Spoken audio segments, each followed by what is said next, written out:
Hello కానమూకు కథావచనం మోహనవచనం పరిజ్ఞాన హితబాండం నిత్య చదువరి శ్రోతలకు ఆహ్వానం నమస్కారం. చదవదగునెవరు రాసిన తదుపరి చదివిన వెంటనే మరువక పలువురికి వినిపింపబూనిన అది ఏ పరిజ్ఞాన హితబాండమౌపో మహిళ మోహనవచనమై విరాజిల్లు. పరిజ్ఞాన హితబాండం లక్ష్యం ప్రతివారీ సమాచార హక్కు.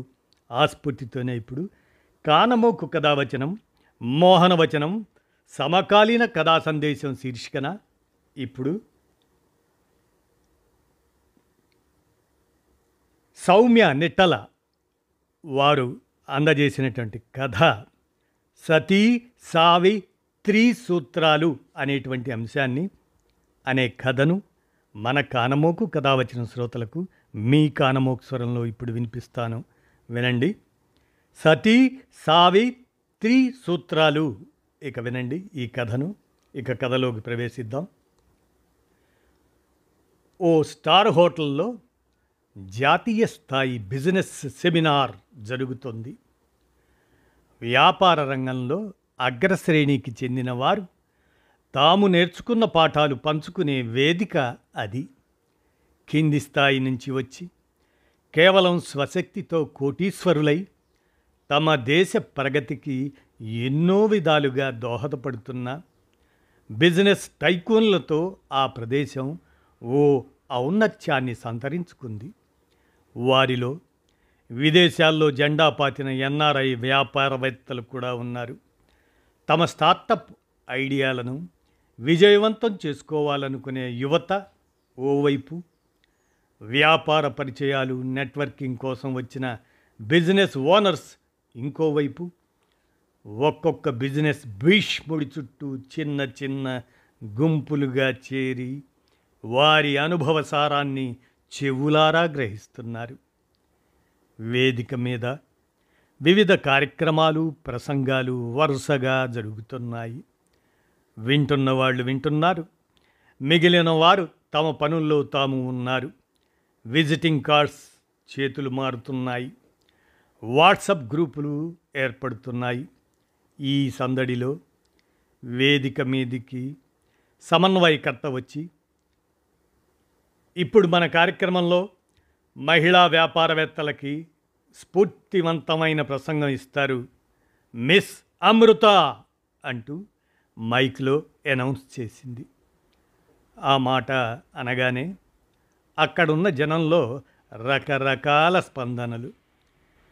లేడీస్ కోసం అట, పద సిగరెట్ తాగొద్దాం అని లేచేశారు కొందరు.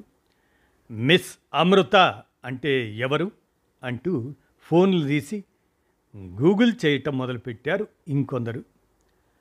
ఓ వ్యాపార కోవిదుడు, ఎంతైనా చెప్పండి, ఆడవాళ్ళకి కొంచెం కష్టం ఈ ఫీల్డ్, మగవాళ్ళం మనకే దుంప దిగిపోతుంది అనగానే గొల్లుమన్నారు చుట్టూ చేరిన ఆయన అభిమానులు. సెమినార్లో పాల్గొంటున్న కొంతమంది ఆడవాళ్ళు మాత్రం వేదిక దగ్గరగా ఉన్న కుర్చీల్లో కూర్చుంటున్నారు. ఇంకో జోకు వేయబోతున్న ఇంకొక ఆయన ఆగిపోయాడు.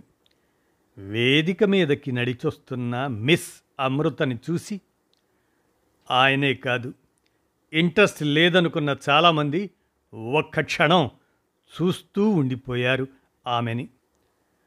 40 ఏళ్ల మిస్ అమృత సెట్ చేసిన పొట్టి జుట్టుతో, మోకాళ్ళ వరకు ఉన్న ఫార్మల్ స్కర్ట్, హీల్స్, ఓ మంచి శాటిన్ టాప్తో అందంగా ఉంది.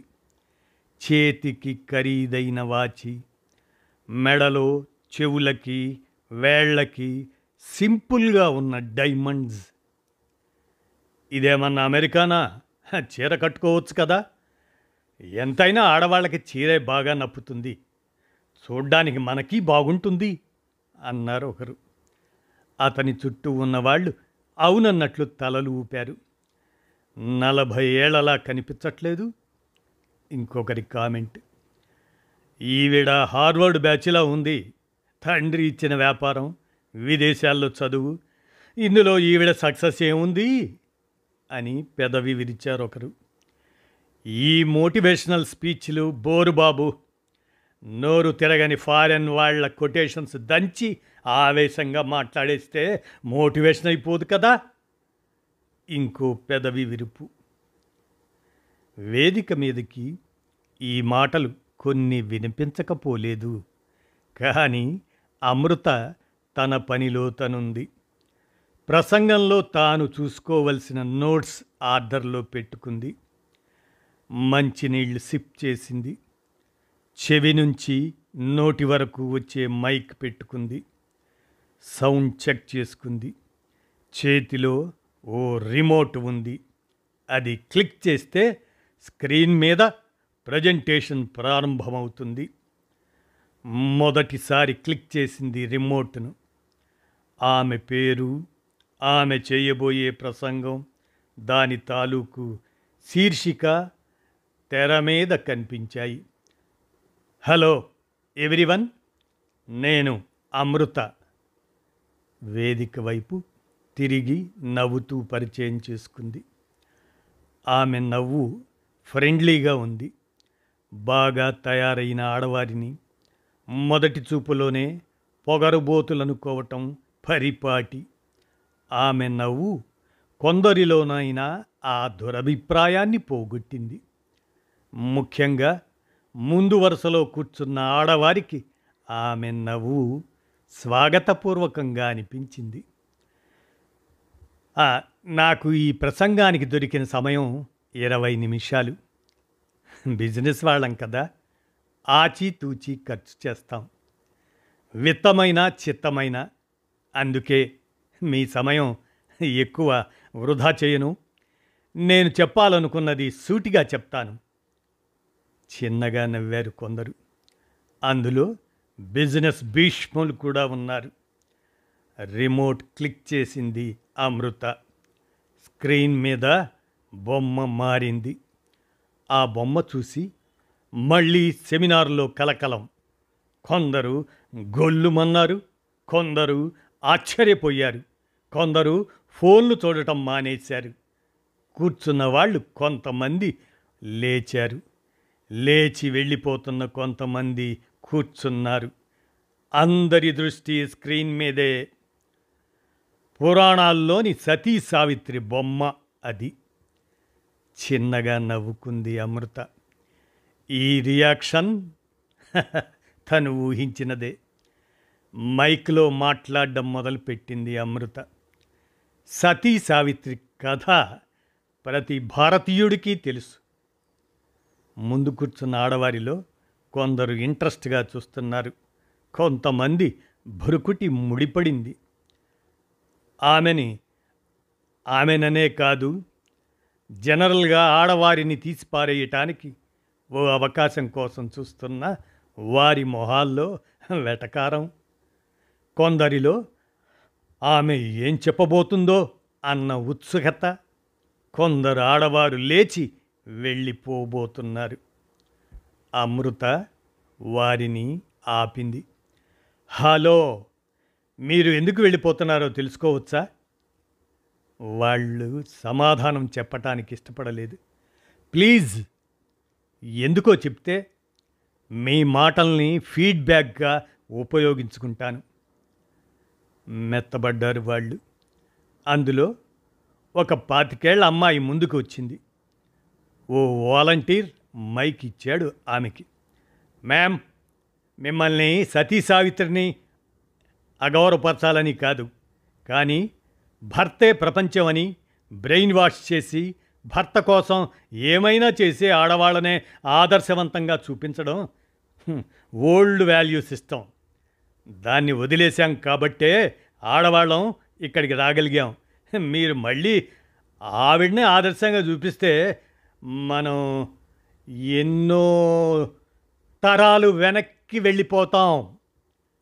బిజినెస్లో సక్సెస్ అయిన ఎంతమంది విమెన్ లేరు? మీరు వాళ్ళ ఉదాహరణలు తీసుకోవచ్చు కదా. అమృత మొహం మీద నవ్వు చెరగలేదు. ఇది కూడా తను ఊహించినదే. ఇలా ఎవరైనా తనను ప్రశ్నించాలని ఆశించింది కూడా. ధైర్యంగా తన పాయింట్ని చెప్పినందుకు ఈ యంగ్ ఎంటర్‌ప్రెన్యూర్‌కు ముందుగా అభినందనలు. అమృత చప్పట్లు కొట్టింది. అందరూ అప్రయత్నంగా ఆమెతో కలిసి హర్షధ్వానాలు చేశారు. ఆ 25 అమ్మాయి కోపం తగ్గి కొంత శాంతించింది. సతీ సావిత్రి ఈ మాటని మనం వెటకారంగా వాడతాం. కానీ ఆమె కథ నాకు ఓ ఇన్స్పిరేషన్ అయింది. ఈ కథలో మనం ఊహించని ఓ కోణం ఉంది. అది చూపిద్దామని నా ప్రయత్నం. ఆ కోణం తెలియాలంటే మీరు కొంత ఓర్పు వహించాలి. ఈ 20 నిమిషాల్లో మీకు కూడా ఆమె ఓ ఇన్స్పిరేషన్ అవ్వకపోతే మీ టైంను తిరిగి ఇవ్వలేను కానీ అంటూ తన నోట్స్ నుంచి ఓ చెక్ తీసి అందరికీ చూపించి సైన్ చేసింది. మీలో ఎవరికి మీ టైం వేస్ట్ అయిందనిపిస్తే వారికి ఈ బ్లాంక్ చెక్ ఇస్తాను. ఈ మాట విన్నాక ఇదో లేడీస్ టాపిక్ అని వెళ్ళిపోబోతున్న వారు కూడా వెనక్కి వచ్చి కూర్చున్నారు. బయట ఉండిపోయిన మిత్రులకి వాట్సప్లు వెళ్ళిపోయాయి. వాళ్ళు కూడా పరుగు పరుగున లోపలికి వచ్చేశారు. హాలు కిక్కిరిసిపోయింది. ఇంతలాగా అందరూ చెవులు రిక్కించి మరీ విన్న ప్రసంగం ఈ సెమినార్లో ఇదే మొదటిది. అమృత తన ప్రసంగం మొదలుపెట్టింది. నా వేషం చూసి అమెరికాలో పుట్టి హార్వర్డ్లో చదువుకొని మా నాన్న బిజినెస్ని చూసుకుంటూ తెలిసి తెలియని విషయాల మీద కాన్ఫిడెన్స్ అనే మేకప్ వేసేసుకుని మాట్లాడుతున్నానని అనుకుంటారు.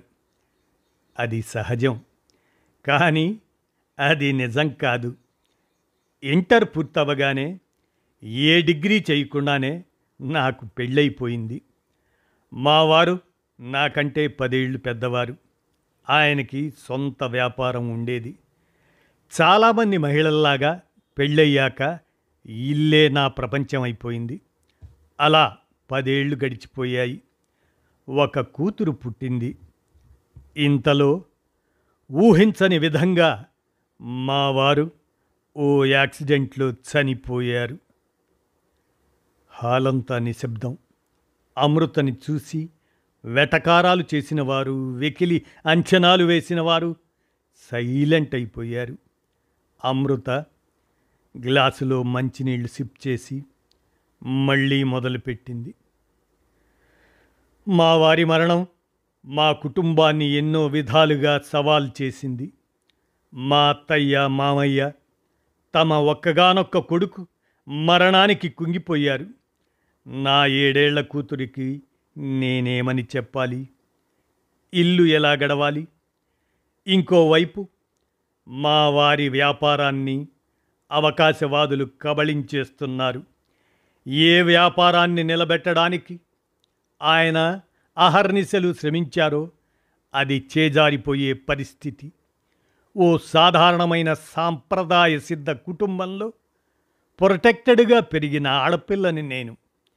నాకు నోములు, వ్రతాలు, వ్రత కథలు, భర్త ఆయుష్ను పెంచే పూజలు ఇవే తెలుసు. అందుకే బిజినెస్ విమెన్ కథలు తెలియవు.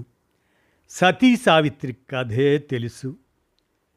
తెలియకుండానే ఆ కథ నాకు మార్గదర్శకమైంది. ముందు వరుసలో అమ్మాయిలు తిరిగొచ్చి కూర్చున్నారు. ఈ మాటతో వారి మొహంలో కోపం స్థానంలో ఆలోచన కనపడుతుంది. అదొక గడ్డు సమయం. నా జీవితంలో మా వారితో పనిచేసిన ఆయన అకౌంటెంట్లు, కన్సల్టెంట్లు నన్ను కూర్చోబెట్టి నా ముందు లీగల్ పేపర్లు పెట్టి సంతకం చెయ్యమన్నారు. మా బిజినెస్ చీరలు, వంటలు, పూజలు కాదు.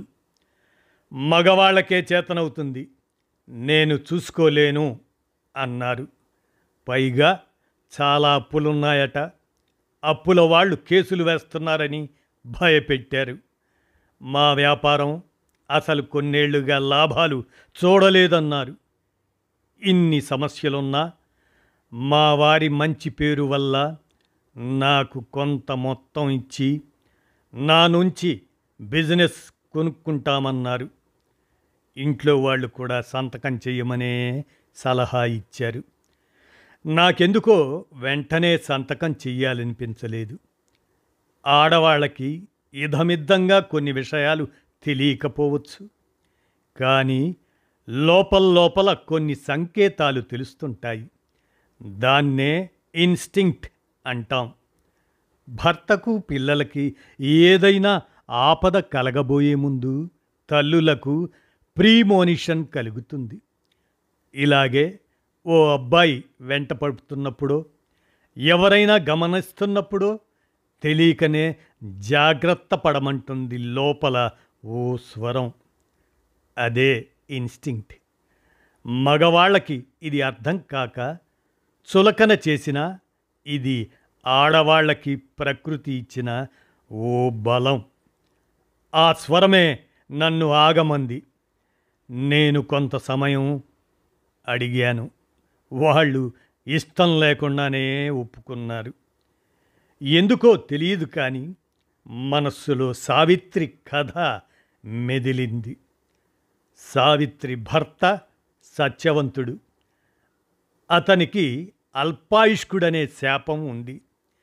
ఇది సావిత్రికి కూడా తెలుసు. మరి అతను చనిపోయాక యమధర్మరాజు ప్రాణాలు తీసుకెళ్ళిపోవడానికి వచ్చినప్పుడు ఇదే నా రాత అని ఆమె ఎందుకు ఒప్పుకోలేదు? ఎందుకు యముణ్ణి అడ్డుకుంది? ఈ ప్రశ్న నా జీవిత గతినే మార్చేసింది. రిమోట్ క్లిక్ మంది. స్క్రీన్ మీద ఇంగ్లీష్లో 4 పదాలు రాసున్నాయి. ఇదే సావిత్రి చూపించిన మొదటి సూత్రం. Challenging the status quo. సింపుల్గా చెప్పాలంటే ఉన్నది ఉన్నట్లుగా ఉండనివ్వకపోవడం. మీరు ఏ రంగంలో వ్యాపారం చేయదలుచుకున్నారో అక్కడ మోనోపలి నడుస్తుండవచ్చు, లేదా ఎక్కువ పోటీ ఉండవచ్చు, లేదా ఇదే ఐడియాలో రిస్క్ ఎక్కువ ఉందని ఎవరూ దాన్ని ముట్టుకోకుండా వదిలివేయవచ్చు. లేదంటే బిజినెస్ మొదలుపెట్టాక ఎన్నో సవాళ్లు ఎదురవ్వవచ్చు. ఆ సమస్యలు అలాగే ఉంటాయి అని ఎందరో మనకి నచ్చజెప్పటానికి ప్రయత్నిస్తారు. ఎదురెళ్ళొద్దు అని హెచ్చరిస్తారు కూడా. కానీ మునుపు ఎరుగని విజయం చూడాలంటే మునుపు ఎరుగని తెగువ చూపించాలి. ఇది ఇంతే అని ఎవరు చెప్పినా అసలు ఒప్పుకోకూడదు.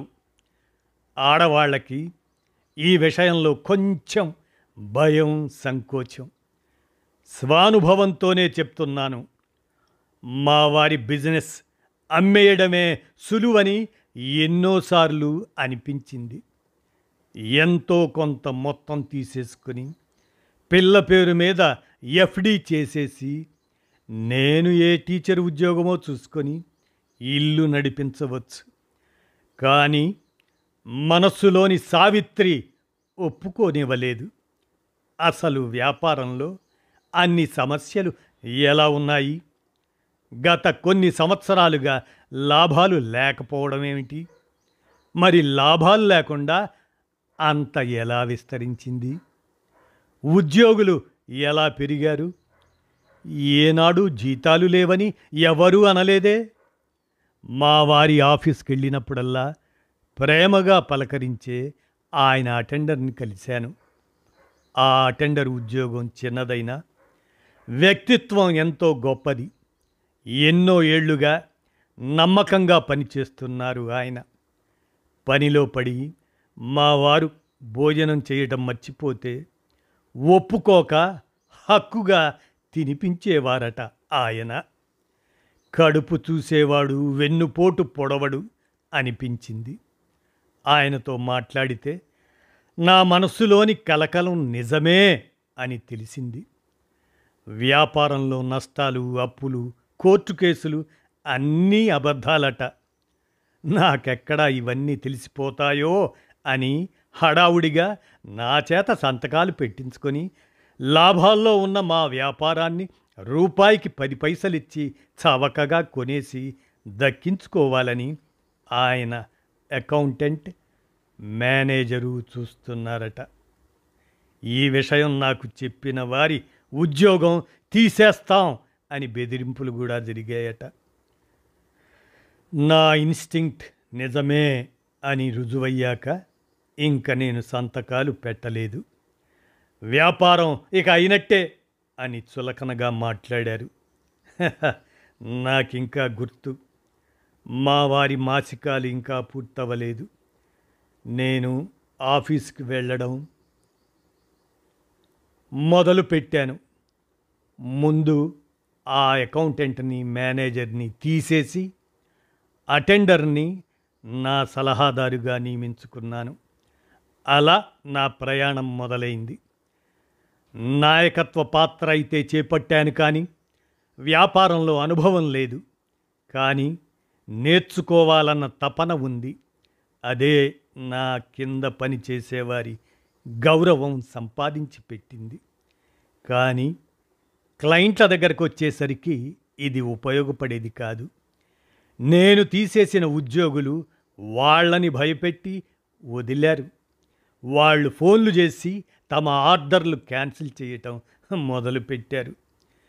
నేను వాళ్లతో మాట్లాడడానికి కాల్ చేస్తే ఎత్తేవారు కాదు. కలిసి మాట్లాడదామని మీటింగ్ ఫిక్స్ చేసుకుందామంటే నో అనేవారు. ఇలాంటి పరిస్థితిలో సావిత్రి ఏం చేసింది?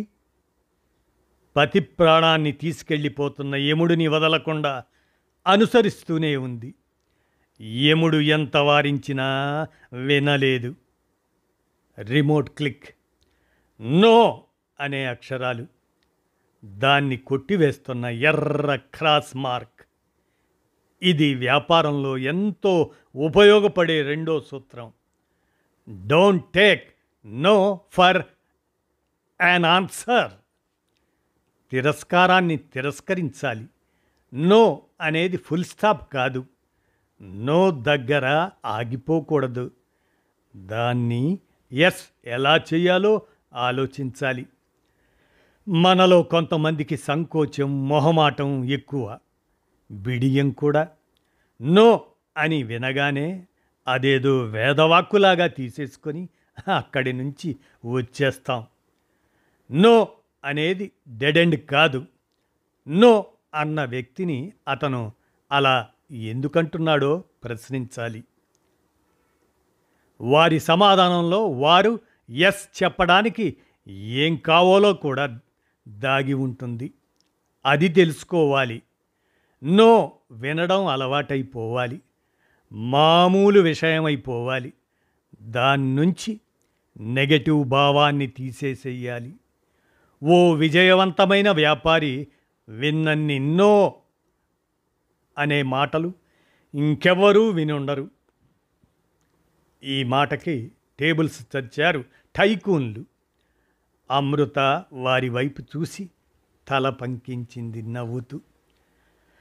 నో అన్న క్లయింట్ల ఆఫీస్కి వెళ్ళి కూర్చునేదాన్ని. గంటల తరబడి. ఈసారి మొహమాట పట్టం వారి వంతయింది. నన్ను ఎక్కువ కూర్చోపెట్టడం ఇష్టం లేక పిలిచి మాట్లాడేవారు. ఆ ఒక్క అవకాశం చాలు నాకు. మా కంపెనీలో విలువలు ఏమీ మారలేదని వారికి నమ్మకం కలిగించడానికి. ముందున్న ఆడవాళ్ళు నోట్స్ రాసుకుంటున్నారు, వెనక ఉన్న కొంతమంది మగవాళ్ళు కూడా. ఈ నో విషయంలో ఓ చిన్న హెచ్చరిక. ఈ సూత్రం బిజినెస్కే వర్తిస్తుంది. పర్సనల్ వ్యవహారాల్లో ఓ అమ్మాయి నో చెప్తే నో అనే అర్థం. అక్కడ ఈ ప్రిన్సిపల్ పాటించి వెంటబడొద్దు. మళ్ళీ నేనే చెప్పా అని నా మీద అబాండం వేయొద్దు. అంతా నవ్వులు, ముఖ్యంగా అక్కడున్న యువకుల్లో. ఇక్కడితో నా కథ సుఖాంతం కాలేదు. అలా అయితే ఎంత బాగుండేది. అది లైఫ్ కాదు. జీవితంలో మారనిది మార్పు ఒక్కటే. మా వారి వ్యాపారం నిలబెట్టుకున్నానన్న ఆనందం ఎక్కువ కాలం నిలవలేదు. కోవిడ్ మొదలుకొని ఎన్నో ఊహించని మార్పులు ప్రపంచ మార్కెట్లో. మళ్ళీ అనిశ్చితి. ఏం చెయ్యాలి? ఇక్కడే సావిత్రి మూడో సూత్రం ఉపయోగపడింది. బిజినెస్లో సృజనాత్మకత, అదే క్రియేటివిటీ చాలా అవసరం. దారి నేరుగా తిన్నగా లేనప్పుడు సావిత్రి ఏం చేసింది? ఊహించని దారి వెదికింది. సావిత్రిని వదిలించుకోవడానికి 3 వరాలిచ్చాడు యముడు.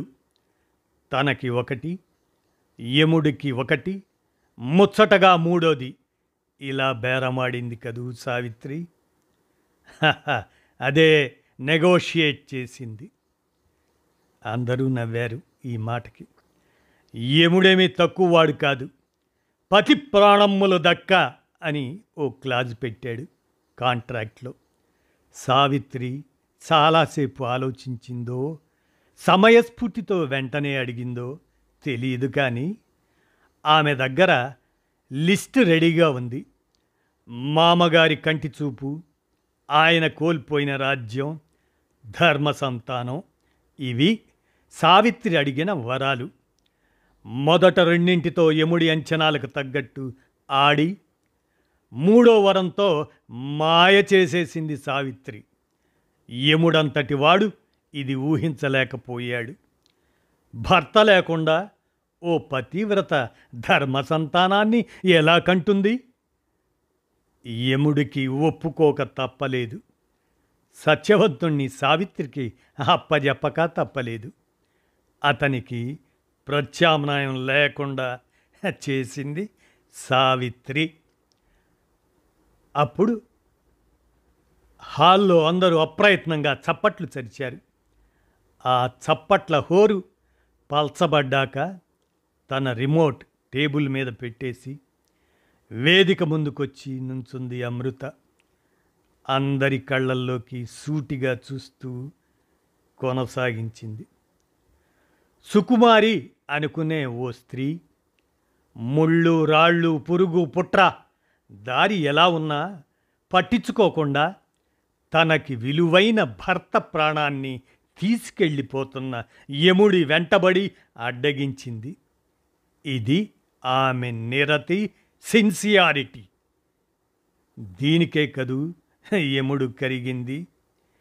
ఎన్ని సూత్రాలు తెలిసినా శ్రమించి పని చెయ్యడానికి మించిన ప్రత్యామ్నాయం ఏమీ లేదు. కొత్త విషయాలు తెలియాలంటే పాత కథలు చదవాలని మా బామ్మ చెప్పింది. పాత కథలని కొత్త కోణంలో చూడాలని నేనంటాను.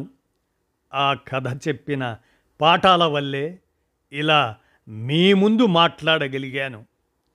అన్నట్లు ఈరోజు మీ ముందు ఈ 3 సూత్రాలు వాడాను కూడా. గమనించిన వారు కొందరు నవ్వారు, కొందరు ప్రశ్నార్థకంగా చూశారు ఆమె వైపు. నేను ఓ విడోని. వితంతువులు, అది 40 ఏళ్ల ఆడవాళ్ళు, ఎలా ఉండాలో ఓ అభిప్రాయం ఉంది. ముఖ్యంగా వేషధారణలో. నేను కావాలనే ఆ మైండ్ సెట్కు ఎదురెళ్ళాను. నా తోటి బిజినెస్ వారు ఎలా ఉంటారో అలా ఫార్మల్గా ఉండటానికే ఇష్టపడ్డాను. స్టేటస్ కోని యాక్సెప్ట్ చేయకుండా. ఇది కొందరికి రుచించదు, అయినా నేను పట్టించుకోను. అమృత వేషధారణ మీద కామెంట్ చేసిన వారికి ఇది తగిలింది. 2వ సూత్రం, నో. ఆ నోని తీసుకోకపోవడం. అలా తీసుకొని ఉంటే మీరు ఈ ప్రసంగంలో ఉండేవారా? ఆ 25 ఏళ్ల అమ్మాయిని, తన చుట్టూ ఉన్న వారిని చూస్తూ అడిగింది ఈ ప్రశ్న. వారు తల పంకించి నవ్వారు. నిజమే అన్నట్లు. ఇంకా 3వ సూత్రం, రకరకాల కారణాలతో నా స్పీచ్ వినకుండా వెళ్ళిపోబోయారు చాలామంది. వారి అటెన్షన్ ఎలా నిలబెట్టాలి? ఓ 20 నిమిషాల పాటు దానికి ఈ బ్లాంక్ చెక్ ఐడియా ఉపయోగపడింది. అందరూ నవ్వారు. ఆడైనా మగైనా ప్రపంచంలో ఆటోమేటిక్గా ఎవరిని గౌరవించెయ్యరు. మన వ్యక్తిత్వానికి, మన డిసిప్లిన్కి, రిజల్ట్స్కే గౌరవం ఉంటుంది. మన సావిత్రిలాగా ఒక రాడిల్ నష్టబేరం నుంచి 3 వరాలు రాబట్టింది సావిత్రి. తన 3 సూత్రాలతో రూపాయికి 3 రూపాయలు కాదు, -1 నుంచి 3 రూపాయలు సంపాదించింది. తన ప్రతిభని, వ్యక్తిత్వాన్ని, భర్త ప్రాణాన్ని కాపాడటానికి ఉపయోగించింది. అది ఆమె నమ్మిన ఆశయం.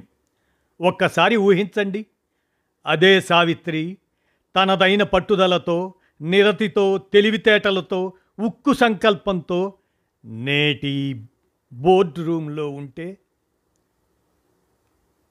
కాసేపు అక్కడంతా నిశ్శబ్దం. మరుక్షణం హాలంతా చప్పట్లతో మారుమోగిపోయింది. పెద్ద, చిన్న, సీనియర్, జూనియర్, వారు వీరు అని లేకుండా కూర్చున్న వారంతా లేచి నిలబడి హర్షధ్వానాలు చేస్తున్నారు. వారి ముఖాల నిండా ఓ కొత్త ఉత్సాహం. అమృత పట్ల అడ్మిరేషన్.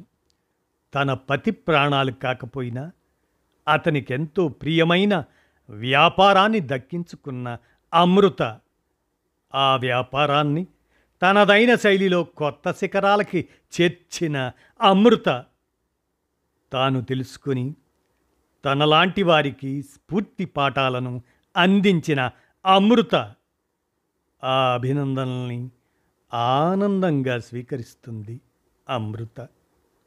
ఇదండి కథ.